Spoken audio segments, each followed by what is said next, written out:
It's January 2010. The housing market in the last 12 months could only be described as remarkable. The growth Australia-wide for the year was 6.77%, with the growth in the last 3 months of 1.39%. We now have an Australia-wide median value of a house of $420,500. Sydney, I guess, was a capital city that, to me, was most remarkable, in that its historical growth for the last decade and last 20 years has lagged behind all other capital cities in Australia. But it turned in a truly remarkable performance, which I didn't expect. We had growth in the last 12 months of 12.8%. And we now have a median value for Sydney of $632,000. Yes, for many unaffordable, but let's come back to that later. Melbourne, the growth was equally, if not even more remarkable, at 14% or a little more.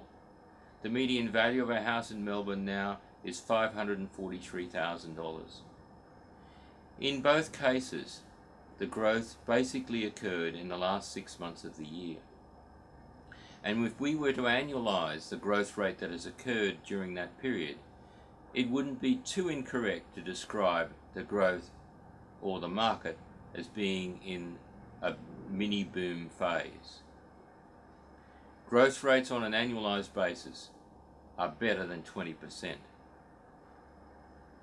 Darwin remains a standout performer. Growth for the year, 14.9%.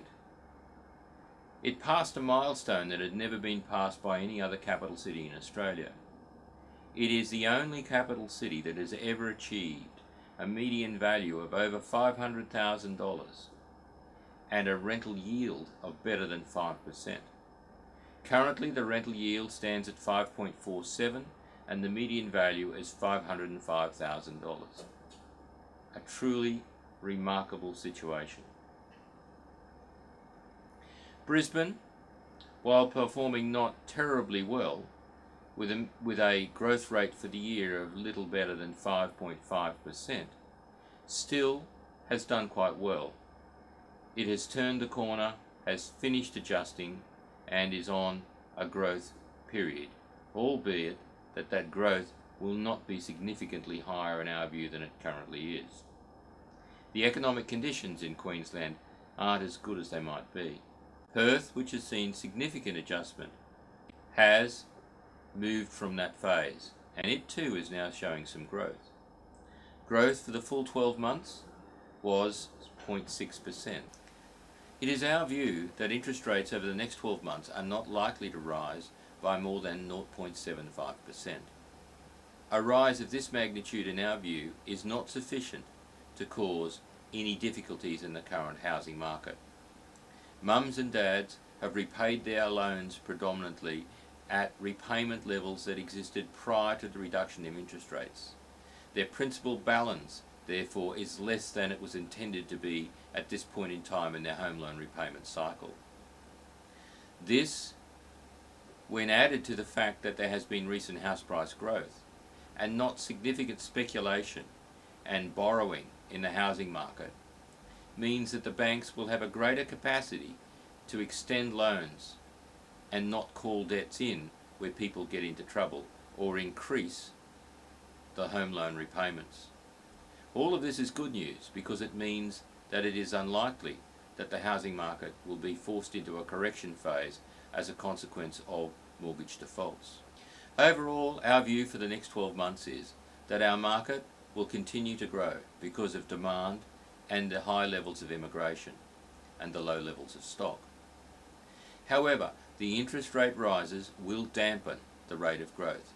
It will diminish the affordability, but not sufficiently to actually cause our markets to grow at a level which is significantly lower than it has in the last 12 months. So overall, a good outcome and a good prognosis for the next 12 to 18 months. We should watch the immigration levels so that we can understand and see when there is likely to be a correction. A reduction in the skilled immigration levels means that in 18 months we are likely to see a reduction in the housing activity or the growth in the housing markets. So what should we all do at this point in time? Well, continue to invest. I certainly am. But remember, as I constantly remind myself, that you make a profit at the time that you purchase, not at the point in time that you sell. So that means that you must select the right place to buy, pay the right price, and make sure that the selection is in the right suburb. Use Residex to make sure that you do these things. Our prediction reports are specifically designed to ensure that you identify the right suburbs to invest in.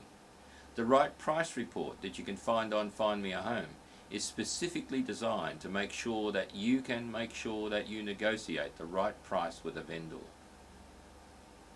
Use Find Me a Home to make sure that you identify the best priced opportunities on the market. Remember, Find Me a Home has every house that is listed for sale on its site.